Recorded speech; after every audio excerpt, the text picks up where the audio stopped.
Halo semuanya, selamat datang. Sebelumnya terima kasih sudah datang ke channel ini. Oke, di episode ini kita akan bahas tentang apa itu Bitcoin. Yuk, kita mulai. Bitcoin adalah electronic payment system yang diciptakan di tahun 2009 oleh Satoshi Nakamoto. Bitcoin itu pada dasarnya adalah software open source yang dirilis dengan lisensi MIT. Artinya, publik bisa mengakses dan melakukan modifikasi terhadap software Bitcoin tersebut secara terbuka. Ini berbeda dengan sistem perangkat lunak yang closed source ya, seperti Microsoft misalnya. Kita sebagai masyarakat atau publik tidak bisa mengutak-atik isi di dalamnya. Ya, karena kita bukan developer atau programmernya Microsoft. Bitcoin itu adalah perangkat lunak yang terbuka atau open source software. Sudah, intinya seperti itu ya. Nah, Bitcoin ini kan diciptakan oleh Satoshi Nakamoto. Terus, apakah Satoshi ini orang, institusi, atau sebuah organisasi? Sampai episode ini dibuat, belum ada yang tahu ya. Sejauh ini, hanya muncul spekulasi tentang siapa sebenarnya Satoshi Nakamoto. Tapi, nggak ada yang bisa membuktikan bahwa ia itu adalah Satoshi. Contohnya gini, contohnya ya, si Dorian Nakamoto ini. Dia dikira orang sebagai Satoshi karena ada nama Nakamoto di nama panjangnya. Padahal dia itu sebenarnya adalah seorang sistem engineer Japanese yang kebetulan memang kerja di US atau kerja di Amerika. Karena dikira kerjanya itu di bidang perangkat lunak, ya mungkin sedikit banyak bisalah diasosiasikan sebagai pengembang atau developernya si Bitcoin atau memang Satoshi itu sendiri. Itu pikiran orang-orang ya. Tapi kan maksudnya cara berpikirnya kan nggak demikian gitu kan. Terus memang nggak terbukti bahwa si Dorian ini adalah si Satoshi Nakamoto. Maksudnya sampai saat ini itu belum terbukti itu. Terus yang lain kayak ada Craig Wright ini, kemudian ada Nick Szabo, itu malah mereka itu self-proclaim bahwa mereka adalah si Satoshi. Jadi self-proclaimnya mereka adalah Satoshi, tapi juga gagal gitu, karena mereka nggak bisa mindahin Bitcoin yang ada di walletnya Satoshi. Kalau mereka itu adalah Satoshi, ya harusnya gampang dong mindahin satu BTC aja. Karena harusnya mereka tahu private key yang ada dari walletnya si Satoshi. Nah, kemudian yang lain nih kayak Halvin nih. Halvin ini dicurigai sebagai Satoshi karena kedekatannya ketika berkomunikasi di awal-awal pengembangan Bitcoin sama si Satoshi. Jadi kayak dikira orang yang sama gitu. Padahal kan enggak. Oke, balik lagi kita bahas ke Bitcoinnya ya. Nah, Bitcoin itu diciptain sebagai sistem pembayaran peer-to-peer. Peer-to-peer electronic cash system. Yang artinya alat pembayaran yang nggak perlu izin dari pihak ketiga atau pihak lain untuk mengirimkan Bitcoin atau melakukan transaksi. Ya, peer-to-peer, langsung user ke user atau orang ke orang. Nah, kita bisa baca dengan jelas nih apa yang ditulis sama si Satoshi Nakamoto di white papernya yang dipublikasikan secara terbuka. Terus, Bitcoin ini juga nggak ada batasan tuh terkait jumlah Bitcoin yang bisa dikirimkan sama si pengguna atau si user. Memang sih jumlahnya itu dibatasi di 21 juta Bitcoin. Cuman maksudnya gini, misal satu user itu maksimum 10 BTC per transaksi. Enggak gitu. Jadi selama saldonya mencukupi, ya semuanya bisa dikirimkan. Itu kan nanti akan juga divalidasi apakah si user atau alamat address atau walletnya itu memang memiliki sejumlah Bitcoin yang dibutuhkan. gitu untuk melakukan transaksi tersebut. Kemudian ketika transaksi itu sudah confirm atau sudah dilakukan dan confirm, maka transaksi itu di dalam sistem Bitcoin itu tidak bisa dibekukan atau di rollback kembali, di rollback ke belakang lagi. Sehingga ini mungkin jadi poin kelemahan ya, karena kekurangannya itu di sini kita nggak ada punya customer service. Ketika kita komplain, wah alamatnya atau jumlah yang kita kirimkan itu salah, nggak bisa, karena Bitcoin nggak ada perusahaannya, nggak ada CEO-nya, nggak ada yang bisa kita komplain gitu. Jadi kalau salah kirim ya salah kirim.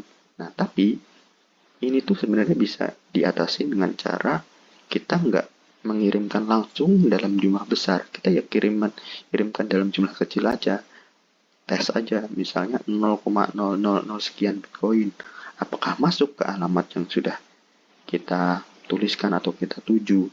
Ketika sudah masuk dan confirm, ya sudah, berarti kita bisa melanjutkan dengan mengirimkan Bitcoin dengan jumlah yang lebih besar kembali.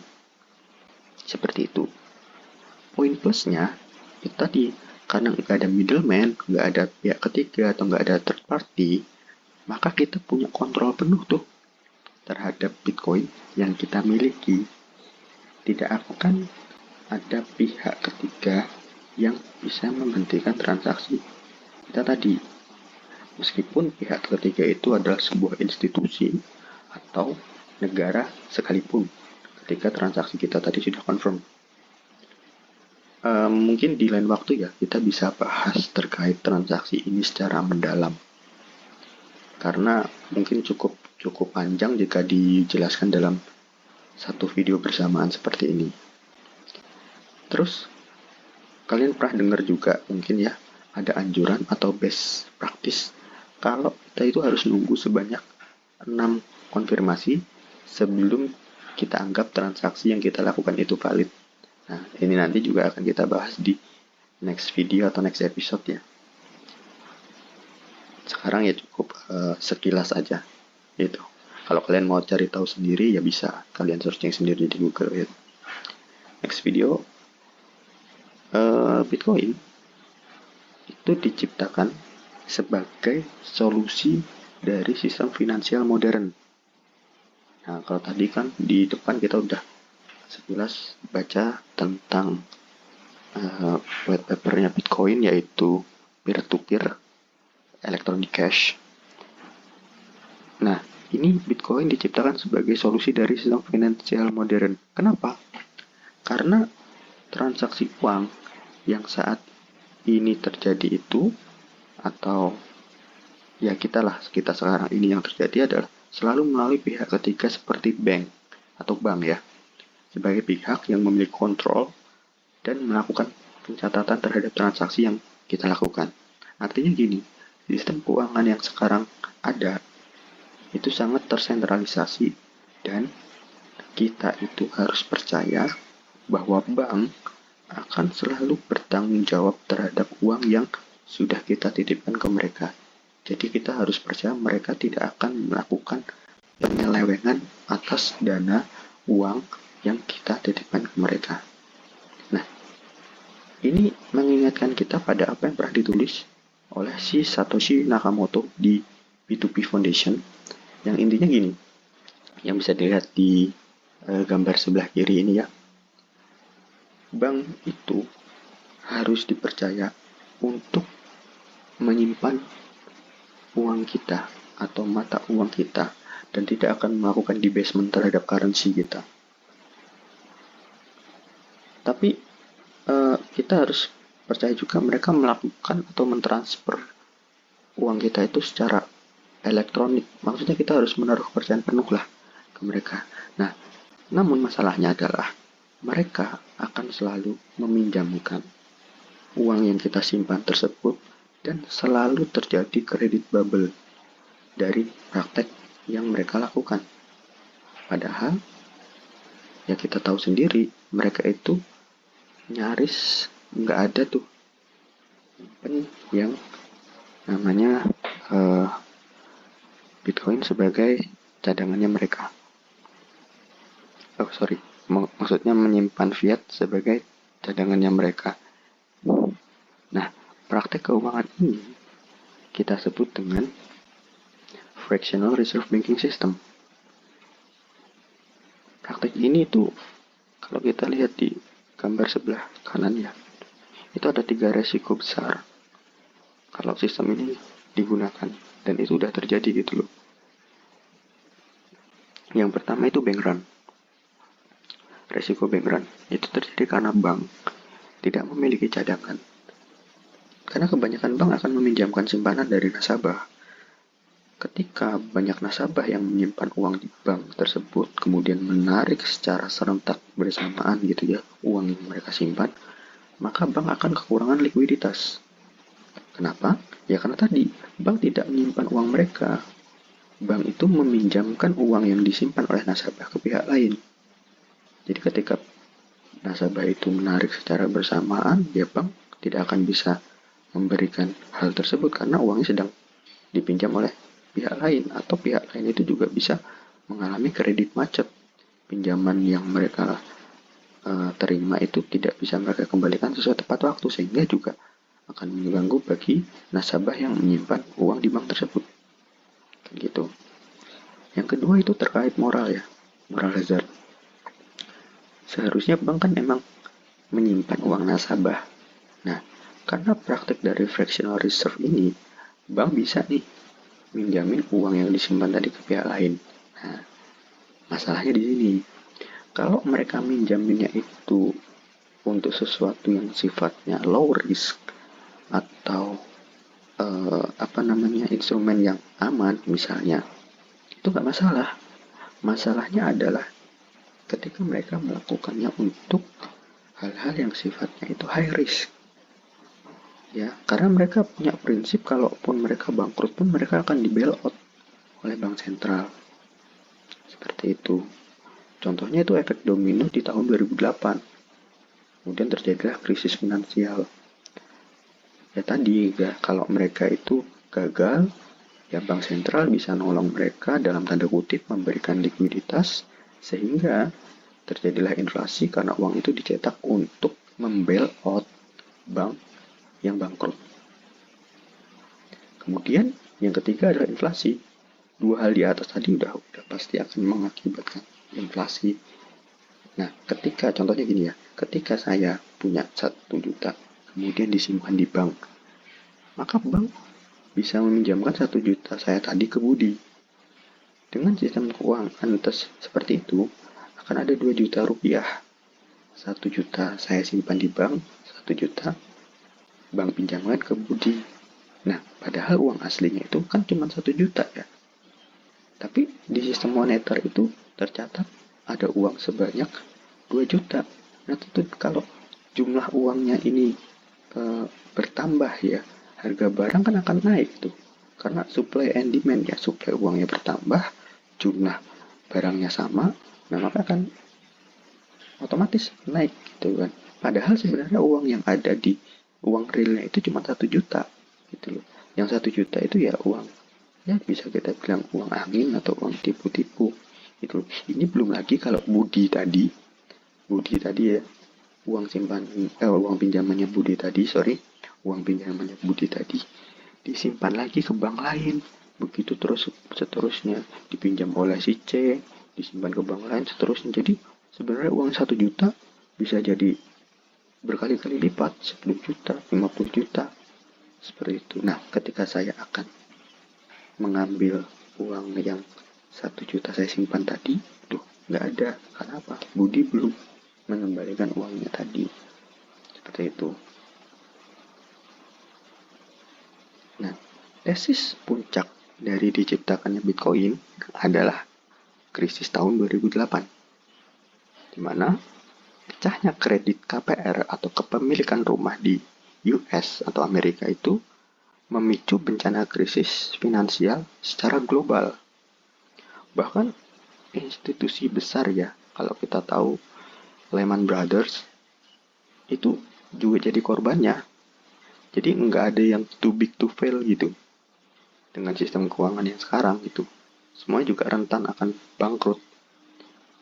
Nah, ini kan jadi indikator ya buat kita semua kalau kita tuh sebenarnya sulit loh percaya hanya kepada satu entitas tertentu atau entitas terpusat untuk memiliki kontrol yang sangat luar biasa. Terutama kalau kita bicara masalah ekonomi, masalah uang.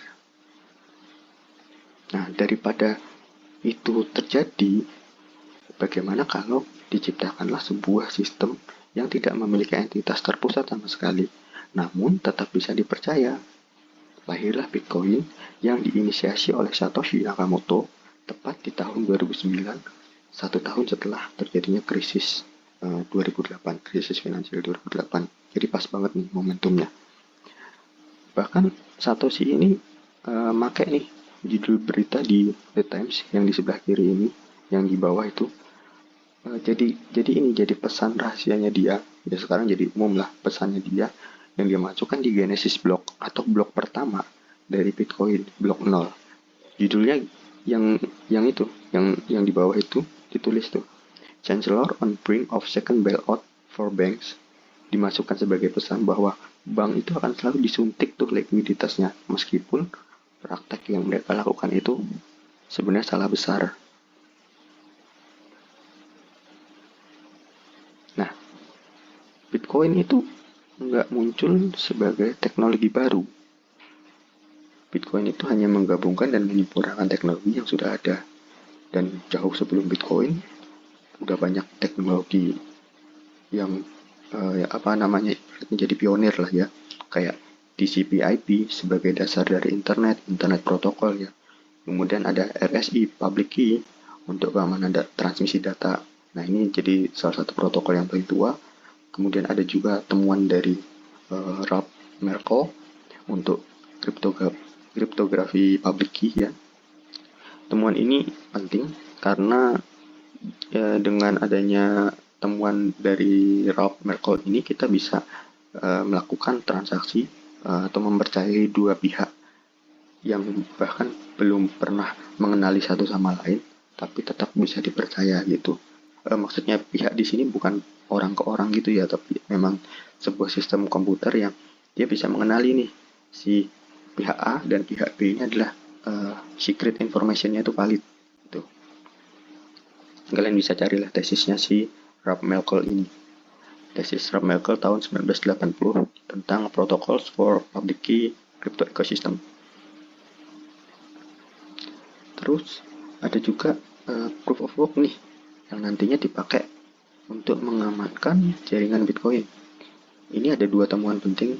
Yang satu itu tahun 1997 yang dilakukan oleh Adam Back, kemudian Hal Finney di tahun 2004. Nah, semua teknologi ini ya itu digunakan Satoshi, digabungin, kemudian dijadikan satu, dipakai di Bitcoin. Itu. Jadi Bitcoin itu bukan sesuatu yang teknologi baru spektakuler terobosan, itu enggak, dia menggabungin tuh semua teknologi yang udah ada di zaman itu. Nah, terus selanjutnya nih, kenapa Bitcoin? Emang kita itu sekarang perlu Bitcoin kah? Atau gimana nih? Kan udah ada uang digital atau e-money atau uang fiat yang sekarang ada di bank kita, kan juga bisa dikirim dengan mudah gitu ya. Terus apa nih yang ditawarkan Bitcoin jika dibandingkan dengan uang digital atau uang fiat yang ada saat ini? Jadi Bitcoin itu punya banyak keunggulan ya jika dibandingkan dengan fiat. Pertama, karena dia itu permissionless dan borderless. Semua orang dapat menggunakan Bitcoin, nggak ada batasan apapun, nggak ada batasan negara, suku, agama, budaya, ras, gender, dan sebagainya. Nggak ada. Kalau tua maupun muda, itu dengan mudah kalau bisa pakai smartphone, misalnya komputer, ngerti internet, ya udah bisa pakai Bitcoin, nggak ada batasan. Terus Bitcoin itu nggak perlu izin untuk digunakan, karena software Bitcoin itu kan ya tadi dia kan open source ya, terbuka, siapapun bisa pakai. Kalaupun mau izin ya izinnya ke siapa, perusahaan aja nggak ada, CEO nggak ada. Terus juga nggak memerlukan registrasi, kita bisa pakai Bitcoin secara anonim tanpa ada identitas yang kita tinggalin di situ. Nggak perlu sign up, kasih nama, ini siapa, akun ini siapa, enggak. Ya, itu penting. Jadi dipahamin ini dulu, bedakan antara membeli Bitcoin di exchange atau central exchange itu sama dengan memiliki Bitcoin di wallet sendiri. Itu kan agak berbeda ya, agak tricky di sini. Tapi itu bisa kita bahas nanti ya di video selanjutnya. Nah, ini penting karena kita di atas kan udah dibahas ya. Uang itu harus dipisahkan identitasnya. Uang ya uang. Terus juga terkait dengan privasi dan kemerdekaan individu ya, sesuai apa yang pernah diutarakan oleh Eric Hughes dalam Cyberpunk manifestonya. Privasi itu diperlukan untuk masyarakat terbuka di era elektronik, karena nggak ada identitas di dalam Bitcoin. Maka sebenarnya Bitcoin ini mendukung banget nih terkait dengan kebebasan individu yang nggak diasosiasikan terhadap hal tertentu. Nanti kita bahas juga nih, saya kasih contoh. Ya, transaksi di Bitcoin ya transaksi aja, kayak kita punya uang sesungguhnya lah.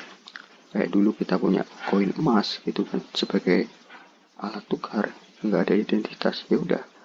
Terus juga Bitcoin ini tahan terhadap sensor atau censorship resistant ya, nggak bisa diblokir, nggak bisa dibekukan, nggak bisa di rollback. Lagi-lagi ini juga terkait dengan poin sebelumnya, yaitu kemerdekaan individu. Kalau kita di Indonesia itu agak sulit ya menggambarkannya, karena mungkin negara kita ini tidak sedang mengalami konflik secara langsung, tapi di negara tertentu kayak yang sedang perang, contohnya di Ukraina, Rusia ya, yang beberapa waktu lalu itu perang dan masih sampai saat sekarang itu konflik. Uang kita itu diawasi. Kalau kita punya uang Rusia, Ukraina gitu kan, kita mau pakai transaksi antar negara itu nggak bisa. Ntar dulu nih, nggak bisa diblokir karena kamu orang Rusia, kamu orang Ukraina. Padahal ya belum tentu kamu setuju dengan apa yang terjadi di sana atau apa yang pemerintah sana lakukan, atau yang dilakukan oleh pihak militer di sana. Bisa aja kamu netral gitu kan, tapi tetap aja kamu dapat imbasnya gitu. Kemudian Bitcoin itu cepat, murah, ya kan? Kalau ada yang bilang Bitcoin itu lambat dan fee-nya mahal, ya belum tentu. Mungkin aja mereka belum tahu Lightning Network ya. Lightning Network bisa cepat, bisa murah. Kita juga akan bahas nih Lightning Network di lain waktu. Terus tadi selanjutnya Bitcoin itu irreversible, nggak bisa dibalik. Ya kalau udah kita terima ya udah kita terima, itu aja transaksinya. Nggak bisa yang punya itu minta balik, itu nggak bisa, kecuali kita ngirim balik ke dia ya.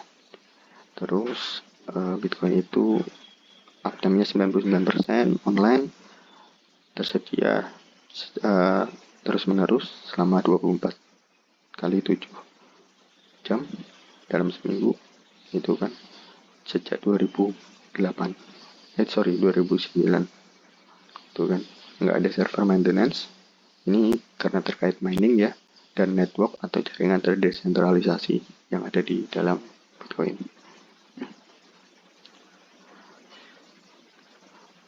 Kemudian Bitcoin sebagai software atau sebagai network atau jaringan itu nggak dibatasi oleh gender, usia, kewarganegaraan, ras, agama, dan budaya. Semua orang dapat dengan bebas menggunakan Bitcoin, karena Bitcoin itu sebenarnya adalah sebuah software atau program open source ya. Sehingga seperti software terbuka lainnya, siapapun bisa pakai, siapapun bisa ngejalanin. Kita dapat download Bitcoin, dapat jalanin di komputer kita, ya gitu aja. Nah, saat Bitcoin program ini dijalankan, maka akan menghubungkan dengan program Bitcoin lainnya yang sudah ada di jaringan. Dengan ini, artinya Bitcoin dapat dijalankan minimal dengan 2 program Bitcoin yang saling terhubung. Nah, cara kerjanya itu mirip seperti torrent. Komputer yang saling berhubungan tadi berbagi file yang sama Atau kalau di dalam Bitcoin itu yang dibagikan itu catatan transaksi Bitcoin. Jadi semua klien itu akan memiliki file yang sama dan identik. Nah, file sharing inilah dan yang sama inilah nanti akan kita sebut dengan sebagai blockchain gitu ya. Blockchain simpelnya adalah buku besar catatan yang berisikan transaksi ya. Itu kalau di dalam Bitcoin. Ya, transaksinya apa? Ya transaksi Bitcoin. Itu kayak catatan transaksi antar pengguna, antar wallet, antar user gitu kan. Juga ada catatan tentang block reward atau yang dihasilkan dari proses penambangan Bitcoin yang didapatkan oleh para miner. Jadi ketika ada sebuah transaksi baru, maka akan disebarluaskan ke semua komputer nih yang memiliki software Bitcoin untuk disalin dan disamakan. Sehingga catatan tersebut bisa dianggap valid. Oh iya, Satoshi itu sebenarnya nggak langsung mengatakan di white papernya bahwa Bitcoin itu blockchain gitu ya, nggak ada. Lebih tepatnya dia itu nulisnya sebagai timestamp server untuk melakukan hashing dari item-item di setiap blok yang terbentuk dan mengacu dari blok sebelumnya sebagai reference. Timestamping ini dilakukan dengan interval rata-rata setiap 10 menit. Nah, komputer atau node inilah yang nantinya akan berlomba-lomba di jaringan Bitcoin itu sebagai yang pertama kali untuk berhasil memasukkan catatan transaksi tadi ke dalam file blockchain. Dan kalau mereka yang pertama kali dan benar, itu akan mendapatkan reward Bitcoin. Nah, hasilnya program Bitcoin ini menciptakan sebuah jaringan komputer yang terdesentralisasi dan berkomunikasi satu sama lain untuk berbagai catatan transaksi. Kemudian selalu akan diperbarui seperti itu.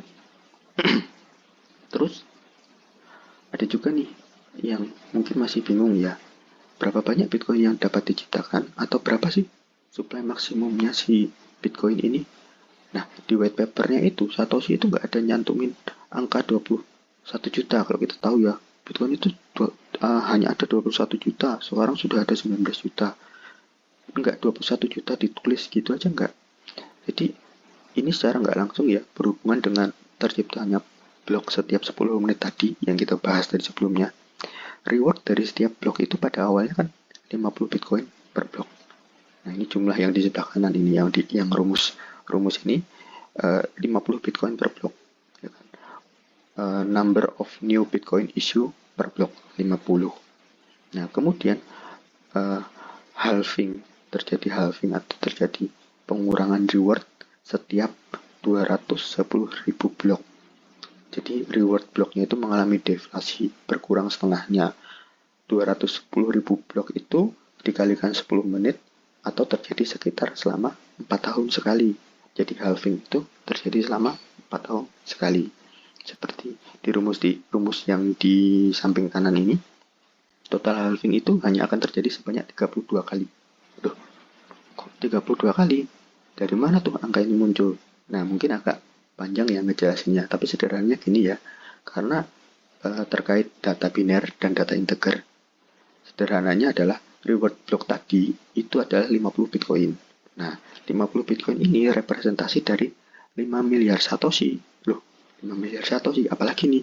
Nah, jadi satu Bitcoin itu yang di bawah ini ya, yang saya tulis di bawah, satu Bitcoin itu sama dengan 100 juta Satoshi. Jadi kalau ada 50 Bitcoin ya 5 miliar Satoshi.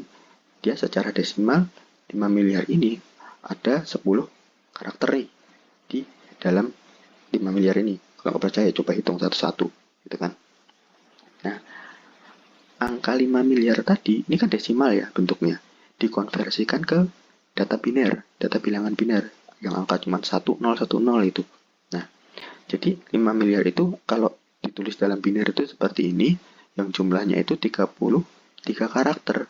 Nah, halving itu mengurangi jumlah karakter biner ini. Jadi kalau ini kan yang pertama ya, belum ada halving, ada 33 karakter, kemudian nanti dikurangi lagi nih karakternya. Halving pertama, halving kedua, halving ketiga gitu kan. Sampai habis, sampai cuman tersisa satu, karena kan nggak mungkin kita ngabisin semua datanya ya, jadi 33 halving itu kan nggak mungkin, pasti akan ada tersisa satu yang terakhir gitu kan.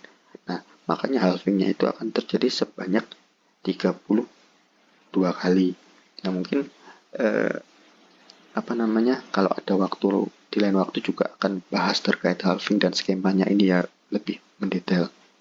Gitu aja. Oke, mungkin itu aja yang dapat kita bahas di episode kali ini. Kalau ada pertanyaan atau hal lain yang menarik perlu kita bahas nih, ya boleh ditulis di kolom komentar ya. Oke, see you and have a nice day. Bye.